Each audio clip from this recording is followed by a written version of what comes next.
कैसे हो दोस्तों, उम्मीद करते हैं आप सब बढ़िया होंगे। दोस्तों, आपने देश का एक बहुत प्रतिष्ठित मुद्दा तो सुना ही होगा, जिसको आप लगातार देख भी रहे हैं और सुन भी रहे हैं। बॉलीवुड एक्टर शाहरुख खान के बेटे को लेकर, आर्यन खान को, जिनको 3 अक्टूबर को एनसीबी ने ड्रग्स मामले में हिरासत में लिया था, गिरफ्तार किया था और तब से वो लगातार जेल में है। उनको लगातार उनकी बेल की जो मांग है उसको ठुकराया जा रहा है कोर्ट की तरफ से।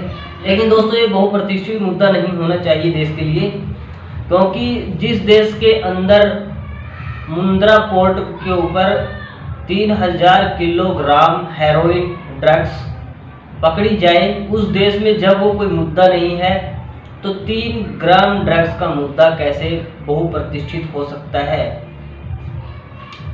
लेकिन दोस्तों, बात यही है असल में कि शाहरुख खान के बेटे का जो नाम ड्रग्स मामले में लपेटा जा रहा है और बताया जा रहा है कि 3 ग्राम ड्रग्स का मामला है उनके खिलाफ, लेकिन ना तो एनसीबी ने उनके पास से कोई ड्रग्स बरामद की है और ना ही कैश एनसीबी को मिला है उनके पास से। फिर भी इतना बड़ा मुद्दा इसको बनाया जा रहा है और लगातार उसकी बेल को आगे से आगे बढ़ाया जा रहा है। जब दोस्तों इतना बड़ा मामला 3000 किलो ड्रग्स मुंद्रा पोर्ट पर पकड़ी गई, वो जब इतना बड़ा इशू नहीं है तो फिर इसको इतना बड़ा इशू क्यों बनाया जा रहा है। दरअसल जो शाहरुख खान के बेटे को अरेस्ट किया हुआ है वो इसी वजह से अरेस्ट किया हुआ है कि वो जो 3000 किलो ड्रग्स वाला मामला है उसको किसी तरह से दबाया जा सके।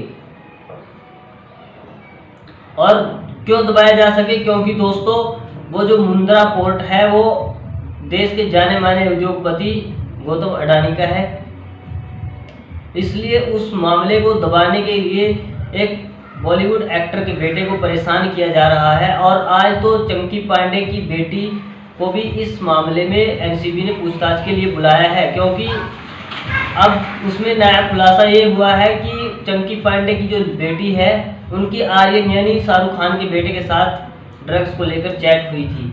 आपको याद होगा दोस्तों, जब सुशांत सिंह राजपूत बॉलीवुड एक्टर की मौत हुई थी, तथा कथित सुसाइड कह सकते हैं, तभी उनकी जो महिला मित्र थी रिया चक्रवर्ती, उसको लेकर भी इसी तरह से उनको प्रताड़ित किया गया था मीडिया के द्वारा। मीडिया ट्रायल इतना हावी था उनके ऊपर, और यहाँ तक कि एक न्यूज एंकर तो स्टूडियो में उछल कर ड्रग्स दो के नारे लगा रहा था। ये आपने भली भांति देखा होगा, और नाम है उसका अर्नब गोस्वामी। और उसी दौरान रिया के ड्रग्स से जुड़ी चैट भी वायरल की गई थी, जो कि पूरी तरह से फर्जी थी। तो अब आर्यन के मामले में और चंकी पांडे की जो बेटी है उसके मामले में भी ऐसा ही हासिल होने वाला है, इसमें कुछ नहीं मिलने वाला। ये सिर्फ और सिर्फ मुद्दों से भटकाने के लिए इस तरह के अनाप शनाप मामले आपके सामने रखे जा रहे हैं, क्योंकि जो देश की वर्तमान सरकार है वह हर मुद्दे पर फेल है। उसको कोई ना कोई किसी न किसी तरीके से अपने आप को बचाना है, और वो इस तरह के प्रोपेगेंडे फैलाकर अपनी जो फेलियर है उससे ध्यान भटकाने की कोशिशों में लगे हुए हैं। इसी पर दोस्तों, एनसीबी के जो मंत्री हैं महाराष्ट्र सरकार में, नवाब मलिक, उन्होंने एक बयान जारी किया है जिसमें उन्होंने एनआईए अधिकारी समीर वानखेड़े पर बड़ा आरोप लगाया है। उन्होंने उगाही का आरोप लगाया है उनके ऊपर कि मालदीव में उन्होंने उगाही की, जहां पर सेलिब्रिटी रुके हुए थे। आप देख सकते हैं वीडियो में किस प्रकार से खुले तौर पर नवाब मलिक समीर वानखेड़े के ऊपर आरोप लगा रहे हैं। देखें आप ये वीडियो। कंट्रोल ब्यूरो के जरिए सुशांत सिंह की आत्महत्या के बाद एक विशेष अधिकारी को इस डिपार्टमेंट में लाया गया। आत्महत्या की जांच सीबीआई को दी गई। आत्महत्या या हत्या इसकी गुत्थी नहीं सुलझी, लेकिन पूरा खेल एनसीबी का फिल्म इंडस्ट्री में शुरू हो गया। रिया चक्रवर्ती को फंसाया गया फर्जी तरीके से। दर्जनों भर फिल्म अभिनेता अभिनेत्रियों की परेड कराई गई। कुछ लोगों को मुकदमे में फंसाने का प्रयास किया गया। और हम आपको बता दें कि कोविड के काल में सारी इंडस्ट्री मालदीव में थी।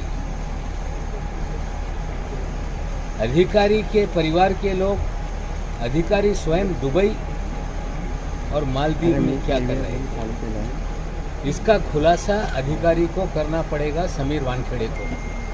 हम मांग करते हैं वो बताएं वे दुबई गए थे क्या उनके परिवार के लोग मालदीव में उस समय में थे जब पूरी इंडस्ट्री मालदीव में थी। क्या कारण था वो वहाँ गए?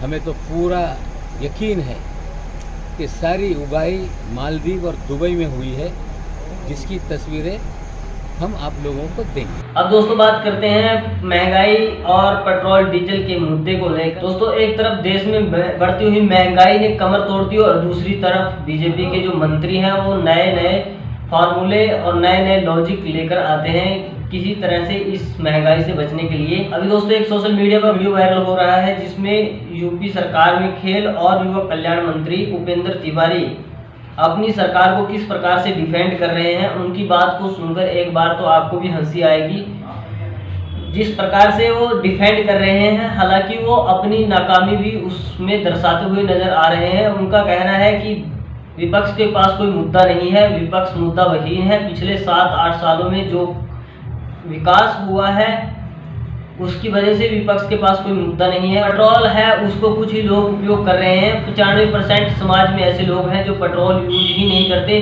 मतलब उनका कहने का साफ साफ ये है कि जो 95% लोग हैं उनकी स्थिति ऐसी नहीं अब रही कि वो पेट्रोल खरीद सके, पेट्रोल उपयोग कर सके। आप उनके ही मुंह से सुन लीजिए उनका ये गान। आज कहने के लिए कोई मुद्दा नहीं है और विपक्ष मुद्दा विहीन है।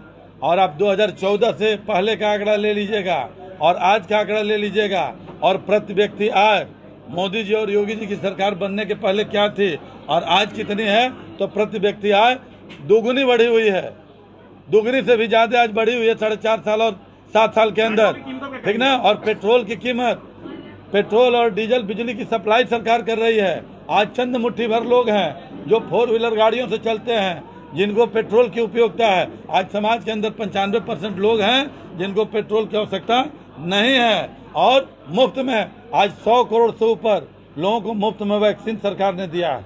आज कोरोना में फ्री में इलाज दिया है, घर घर में दवाइयाँ बांटी जा रही है, मुफ्त में दवाई, मुफ्त में पढ़ाई, मुफ्त में सिंचाई और मुफ्त में कढ़ाई, ये सारा सरकार मुफ्त में सरकार ने लिया है। और इस हिसाब से अगर अन्य राज्यों की तुलना करेंगे तो अभी उत्तर प्रदेश में और देश में बहुत कम मूल्य बढ़े। तो क्या मुफ्त के कारण ही डीजल पेट्रोल के दाम जो है कहीं नहीं बढ़ा है? अगर प्रति व्यक्ति आमदनी की आय से तुलना करेंगे तो अभी पेट्रोल डीजल के दाम बहुत कम है।